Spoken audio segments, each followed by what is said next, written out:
अगर मैं तुमसे कहूं कि तुम किसी की फ्री विल को कंट्रोल नहीं कर सकते, पर तुम उनकी रिस्पॉन्स रियलिटी को तुम इन्फ्लुएंस जरूर कर सकते हो। और ये सुनकर ना थोड़ा सा शॉकिंग लगता है, बट सच और ज्यादा डीपर है, क्योंकि काफी सारे लोग ये चाहते हैं कि यार दूसरों को चेंज करना, दूसरों को बदलना।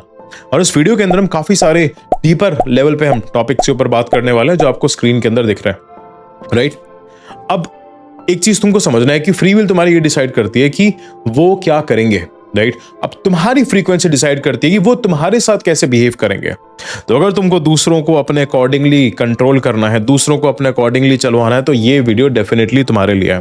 तो बिना तुम्हारा टाइम वेस्ट करे आज तुमको अशिक्षित से शिक्षित करते हैं कि दूसरों को कंट्रोल किस तरीके से करा जाए, अपने आप को चेंज करके। सो 3, 2, 1, लेट्स गेट शिक्षित।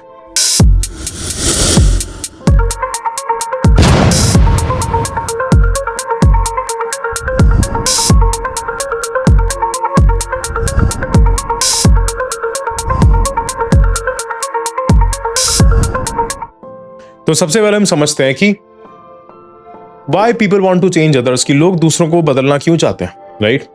लोग फ्री विल क्यों चेंज करना चाहते हैं दूसरों की, किसी को अपनी तरफ अट्रैक्ट करने के लिए, किसी का डिसीजन चेंज करवाना है उन्हें, किसी का बिहेवियर शिफ्ट करवाना है, किसी का माइंड मैनिपुलेट करना है, किसी को अपने हिसाब से चलवाना है। और सच पता है क्या है कि तुम किसी इंसान के अंदर तुम चॉइस को ओवरराइड नहीं कर सकते, पर तुम उनकी परसेप्शन को ओवरराइड कर सकते हो। एंड परसेप्शन ही बिहेवियर को डिसाइड करता है, राइट। समझो इस चीज को, परसेप्शन ही बिहेवियर को डिसाइड करता है, राइट। अब एक चीज समझो तुम कि free will is personal. Free will हमेशा पर्सनल होती है, बट जो इमोशनल रेजोनेंस जो होता है, जो इमोशनल फ्रीक्वेंसी होती है, वो हमेशा यूनिवर्सल होती है। और हर इंसान की फ्री विल हमेशा इंडिपेंडेंट होती है, पर उनका जो नर्वस सिस्टम है, उनका जो सबकॉन्शियस है, उनका जो इमोशंस है, वो एनवायरमेंट के रेजोनेंस से इन्फ्लुएंस होता है। समझो, उनका जो इमोशंस और सबकॉन्शियस है वो एनवायरमेंट के रेजोनेंस से, एनवायरमेंट के चेंज से इन्फ्लुएंस होता है। अब ना फ्री विल एक इंडिपेंडेंट फ्लेम है। इसको इस तरीके समझो कि फ्री विल एक तरीके से ना एक इंडिपेंडेंट फ्लेम है, जो मोमबत्ती के अंदर जो फ्लेम चलती है ना, वो है फ्री विल, राइट। पर हवा उस फ्लेम की डायरेक्शन को इन्फ्लुएंस करती है। You can not write their script, तुम उनकी स्क्रिप्ट नहीं लिख सकते, but you can shift the environment जिसमें उनकी स्क्रिप्ट प्ले होती है। तुम उनका एनवायरमेंट चेंज कर सकते हो जिनमें उनकी स्क्रिप्ट प्ले होती है, ठीक है। अब हम समझते हैं न्यूरोसाइंस के अकॉर्डिंग। न्यूरोसाइंस के अंदर एक चीज होती है, the mirror brain. Human brain के अंदर कुछ न्यूरॉन्स होते हैं जिनको हम कहते हैं मिरर न्यूरॉन्स। अब ये क्या करते हैं, ये तुम्हारी एनर्जी को पिक करते हैं, तुम्हारे इमोशनल स्टेट को रिफ्लेक्ट करते हैं, तुम्हारी टोन को कॉपी करते हैं, तुम्हारे वाइब्रेशन को रिस्पॉन्ड करते हैं।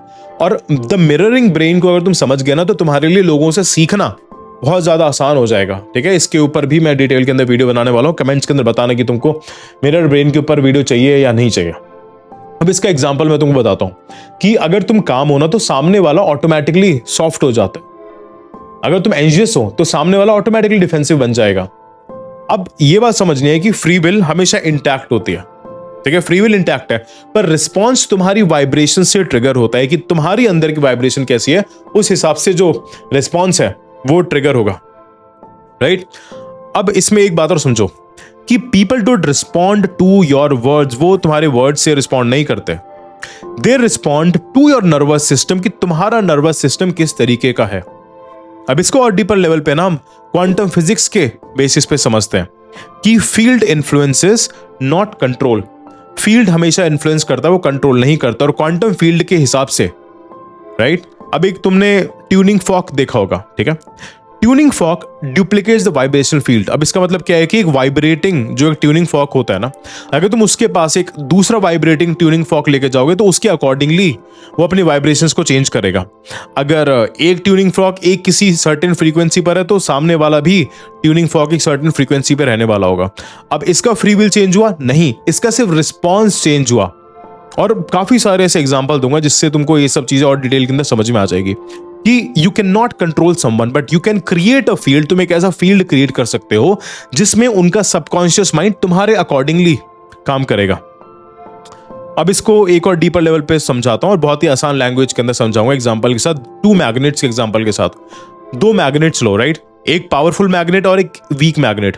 वीक मैग्नेट की फ्री विल है, राइट। वो कहीं भी रह सकता है, वो कहीं पर भी किसी पोजीशन में उसको तुम रख सकते हो। बट जैसे ही एक पावरफुल मैग्नेट की फील्ड के अंदर वो वीक मैग्नेट आती है, तो वो ऑटोमेटिकली जो वीक मैग्नेट है वो पावरफुल मैग्नेट की तरफ खिंची चली जाती है। अब क्या वीक मैग्नेट की फ्री विल चेंज हुई? नहीं हुई। पर जैसे ही फील्ड चेंज हुआ, फील्ड ने बिहेवियर को इन्फ्लुएंस करा, वैसे ही वीक मैग्नेट पावरफुल मैग्नेट के इन्फ्लुएंस के अंदर आ गई, क्योंकि पावरफुल मैग्नेट का जो फील्ड है, जो मैग्नेटिक फील्ड होता है, वो बहुत ज्यादा बड़ा था। अब ह्यूमन इमोशंस भी मैग्नेट की तरह ही काम करते हैं। अब psychologically there is a thing that you can not change people, but you can change the version they show you. तुम लोगों को चेंज नहीं कर सकते, पर तुम लोगों का वर्जन चेंज कर सकते हो जो वो तुमको शो करते हैं। अब लोग ना डिफरेंट लोगों के साथ डिफरेंट तरीके से बिहेव करते हैं। सेम पर्सन है, वो किसी के साथ केयरिंग रहेगा, वो किसी के साथ कोल्ड रहेगा, वो किसी के साथ हंसी मजाक वाला रहेगा, वो किसी के साथ रोमांटिक रहेगा, किसी के साथ वो सेक्सुअल रहेगा, किसी के साथ वो रूड रहेगा। क्यों? Because they don't behave according to their identity, they behave according to your vibration.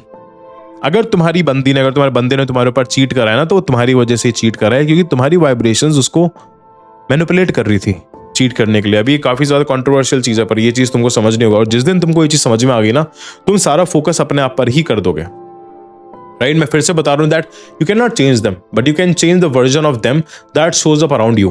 Right? अब हम समझते हैं एक real free will rule. Free will सिर्फ एक चीज कंट्रोल करते हैं, that is there choices, but law of attraction एक चीज कंट्रोल करता है, दैट इज योर रियलिटी।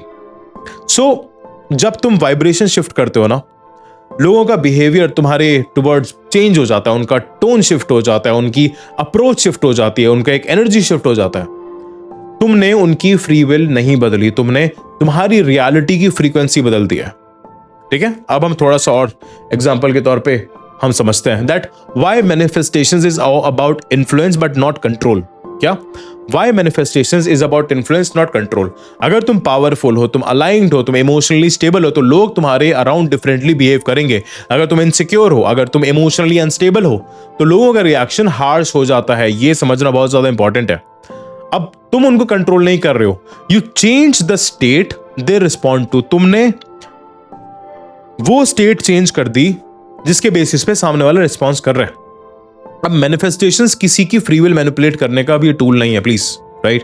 ये एक अपनी वाइब्रेशन को अपग्रेड करने का एक सिस्टम है। अब ना एक आखिरी सच समझते हैं कि क्या किसी की फ्री विल को चेंज करना पॉसिबल है? नहीं, और होना भी नहीं चाहिए। पर क्या तुम उनके बिहेवियर, उनके डिसीजन, उनके रिस्पॉन्स को इन्फ्लुएंस कर सकते हो? Yes, absolutely. कैसे? अपना इमोशनल फ्रीक्वेंसी शिफ्ट करके, अपना नर्वस सिस्टम को रेगुलेट करके, अपने थॉट्स को रेज करके, अपना सेल्फ इमेज अपग्रेड करके, और अपनी बाउंड्रीज को क्लियर करके, अपनी वाइब्रेशंस को स्टेबलाइज करके। तुम इंसान नहीं बदलते हो, तुम अपना एनवायरमेंट बदलते हो, और एनवायरमेंट उनका सबकॉन्शियस बदल देता है। आज से ना ये बिलीफ छोड़ दो कि तुम किसी की फ्री विल कंट्रोल कर सकते हो।